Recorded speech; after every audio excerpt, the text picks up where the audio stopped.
ikaw ning mapastor ka. Ayaw sa giri na nga. Murag dili sa ko. No? Ikaw, dili yun basta-basta ang kapil sa usa ka pastor. No? Kaya siya ang magdala sa iyahang mga tinunan. No? Kung ang ako bang mga tinunan, likon ba ang ilahang pagtuo? No? Kung nagtubo ba ang ilahang pagtuo? Pagkaison, kung pirmi ka, saman, ha? Wala ka nagtubo. Nga, diha ka kataman, murag dibagsak pagid ka. Murag, ay, hilak yun ko. No? Sakit kayo, pamalungtungon. Bawalay siguro to si Papa Timo sa unang muhilak. Nakapansin ko sa iya ba, sa una, muhilak man siya kalit. No? Kaya isip ikaw na magtutudlo. Hello? No? Isip ikaw na magtutudlo. Isip ikaw na nagdala sa mga mensahe. Wala yun kay itinuha sa imong kaugalingon nga sila. Matinawan sa kamatuuran. No? Nga mula po ang ilahang pagtuo. Kung sa pag-iingulan ng kanon, dili siya na mo, ha? Na, dili sila, kung nagi pa, dili sila may stranded. No? Dili mo uswag. Gikinahanglan na, kana siya nga, usa ka pastor, dako kaya siya papil sa iyang kinabuhi, isip pagka-pastor. Ato nang hinumduman, mga kaisunan. Amen? No? Dako kayo papel mga kaigsunan na ang inang iyahang mga sakop, mutubog yun, mulapog yun dapat ang ilang pagtuo. Basin ba o makita nga, oy, pakiurong man. Ninggamay man.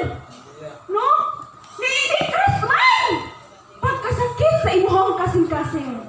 No? Mo na itong hinumduman mga kaigsunan. Nga gikinahanglan nga magtubog yun ta sa pinaagi sa pulong sa Diyos. Hallelujah. So, ginahanglan na gideta mo atin o prayer meeting. Ha? Isa na po anak ba? Okay. So, ginahanglan niya kanunay nga anatay pulong sa Diyos na gibit-bit-bit-bit matag-adlaw sa tong kinabuhi. Amen? Aron kita malikod diha sa atong pagtuo. Amen? Ikatununay ko siya. Faith is active. Dong palit ko dong. Ngayon siya. Faith is active, not sa to? Faith is not active, not passive. No? Di mo kita passive, kabaliktaran is active mo. Okay. Ha? May taposibo, maghilom na ka. Wala kay gihimo. Stagnant ka. Ha? Wala kay plano. Dili ka makapilapil sa mga kalihukan diha sa Dios. So, yun siya nga, faith is active, not passive. So, ang atong pagtuo kinahanglan aktibo. Kung saan man niya pagtubo kung dili ka mo, masaman, mo apil-apil sa mga kahulihukan. No? Amen. So, niya siya, be active sa ball person. Ha? Mudawag matag mga pagtudlo? Ha? Magpatudlo ba ta? Ha? Ba siya, hindi ko mapatudlo eh. Wak man na siya. Wak man na grado sa man na siya oy. No? Wak man na siya kanang una pa ko na sa iya ha. No? Napo ko na sa iya ha. Una pa ko na nga kabalo na. No? Be a teachable person. No? Gikinahanglan sa atong kagalingon nga magpatudlo ta sa magtutudlo. Amen? Okay. So nakasabot na tayo anak mga kaigsunan no? Hallelujah. So gikinahanglan nga siya, be a teachable person. Mulawan na ang mga pagtudlo sa mga pastor. No? Mga pagtudlo sa mga mensahe nagikan sa pulong sa Diyos. Amen? No? Ningon dahil sa Proverbs 4:20-21. Ano siya? Anak, matmuni gayon ang akong gisulti kanimo. Pamati sa akong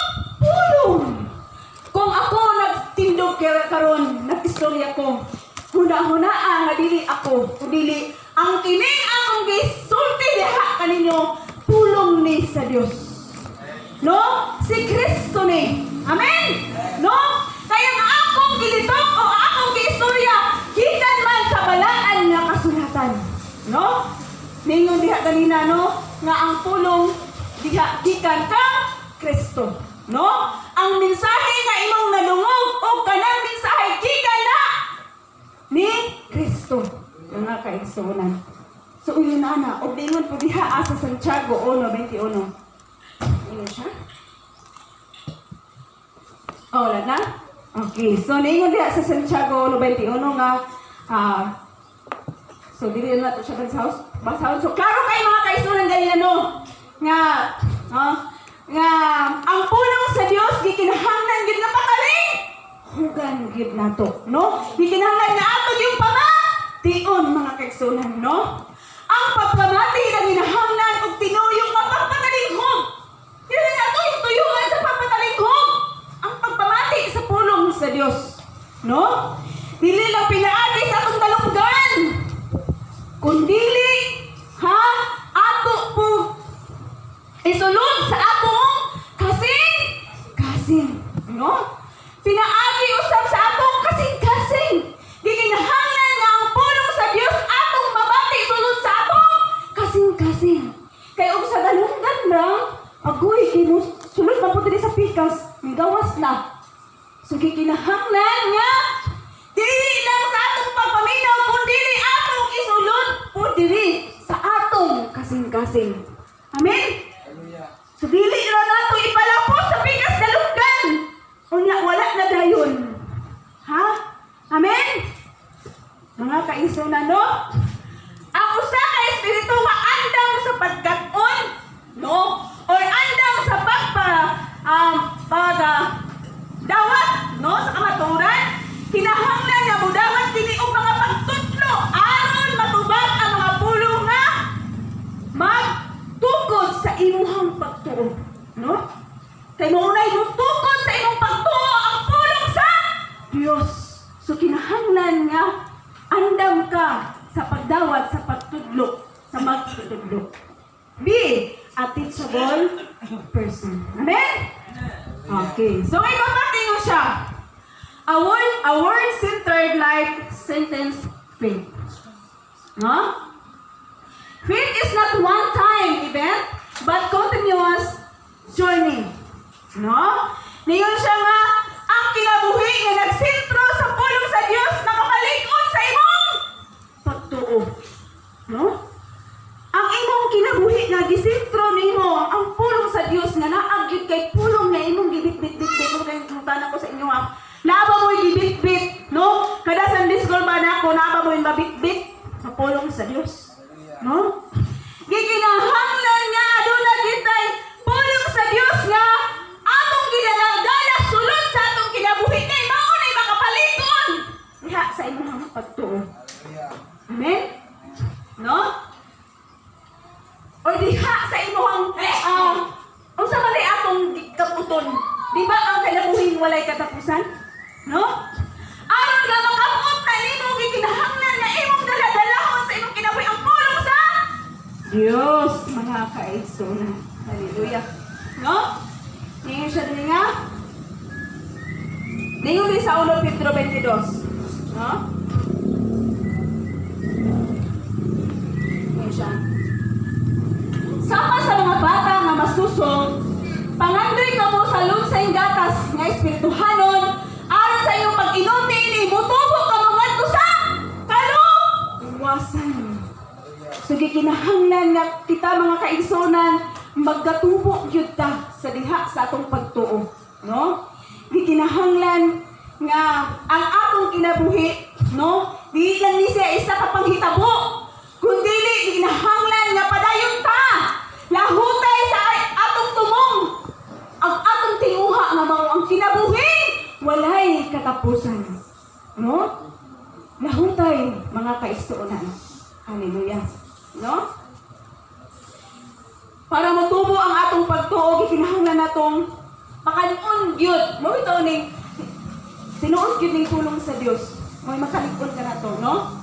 Gikinahanglan natong pakanon adlaw-adlaw ang atong kaugalingon sa pulong sa Dios